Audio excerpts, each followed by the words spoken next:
So Act 2 begins with Lady Macbeth and a servant. So we've seen Macbeth with a servant. Now we see Lady Macbeth. All right. Is Banquo gone from court? Well, she's heard him so she knows he's gone. And then he returns again tonight. And then say to the king, I'd attend his leisure. Madam, I will. And here we have probably some of the most kind of pathetic words that Lady Macbeth utters. It's quite tragic. Not sad all spent, where our desire is got without content. And that is one of the key quotations pertaining to Lady Macbeth.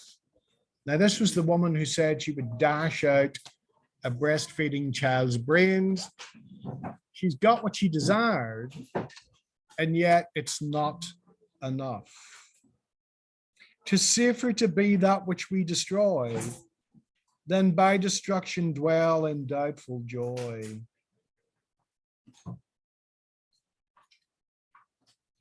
And there's a real tragic tone to that.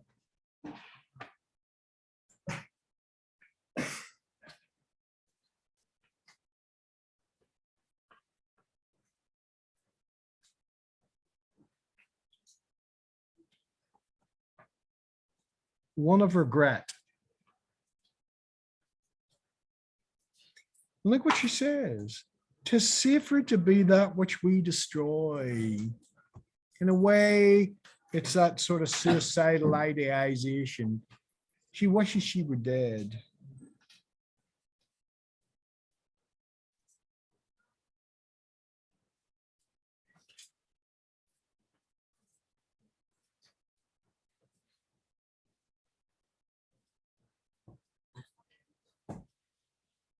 Come ye spirits that dwell on mortal thoughts, unsex me here. It hasn't worked. Her conscience is still vital and alive. Then into Macbeth. And I want you to look at the pathetic kind of nature and tone here, and then how it switches. And now, my lord, why do you keep alone of sorriest fancies your companions making, using those thoughts which should indeed have died with them they think on? Things without all remedy should be without regard. What's done is done. Now I want you to look at the contrast. There's a very important contrast here. Because here we see the true Lady Macbeth, and here we see the actress. She's playing her role.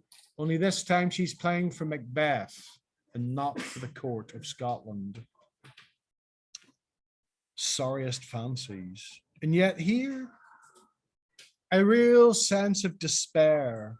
And here, what's done is done. What do you think that means? What's done is done. It presupposes they're actually, that the pair of them together have discussed it, and neither of them are happy. They are not happy with the situation. What they believe would bring them joy has brought them misery, a lack of peace. And then Macbeth. We have scotched the snake, not killed it. She'll close and be herself again. It means we've struck the snake, we've hit the snake, but the snake will heal and then it will come back. All right. Whilst our poor Malice remains in danger of her former tooth. But let the frame of things disjoint, both the worlds suffer. Ere we will eat our meal in fear and sleep. And the affliction of these terrible dreams that shake us nightly, better be with the dead. And here he's reflecting on what she says. It's almost better to be dead because you do not have a peace of mind. Terrible dreams shake us nightly,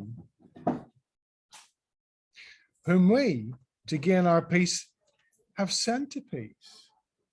Duncan has gone to heaven. Then on the torture of the mind to lie in restless ecstasy. I like that. Look at this sort of oxymoron here.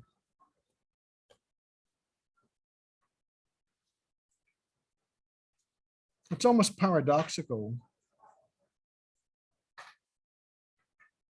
Restless ecstasy. Duncan in his grave after life's fitful fever, he sleeps well. Treason has done his worst. Nor steel nor poison, malice, domestic, foreign levy, nothing can touch him further.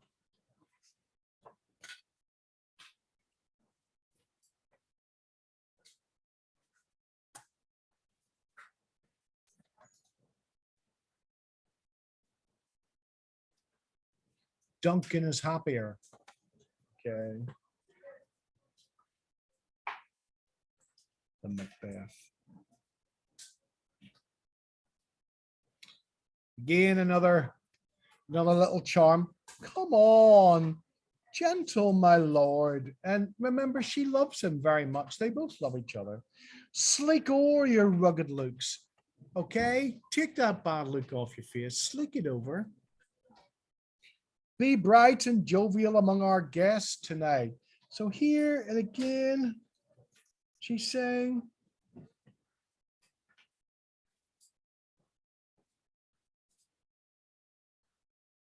remember your role as the happy king.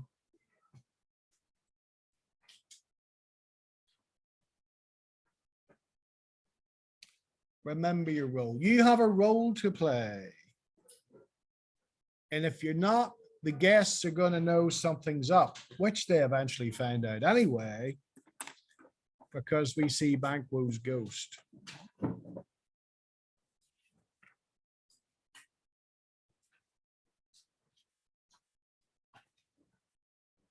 So shall I, love, and so pray be you. Let your remembrance apply to Banquo. Present him eminence, both eye and tongue, unsafe the while that we must live our honors in these flattering schemes, and have our faces vizards of our own heart. Faces, vizards to our hearts. Don't let our face betray what's happening inside the visuals, disguising what they are. Okay, we need to be careful what we're doing. So make sure that you flatter Banquo, that you give him both eye and tongue, that you look at him and you praise him, even though we don't trust him and he's like the snake that must be scotched, right? You must leave this. Now, it's Lady Macbeth's turn to say, no, no, you must leave this, leave Banquo alone. And then here it is, your quote, oh, full of scorpions is my mind, dear wife. Thou knowest that Banquo and his fiancée lives. Scorpions. Poisonous. Dangerous.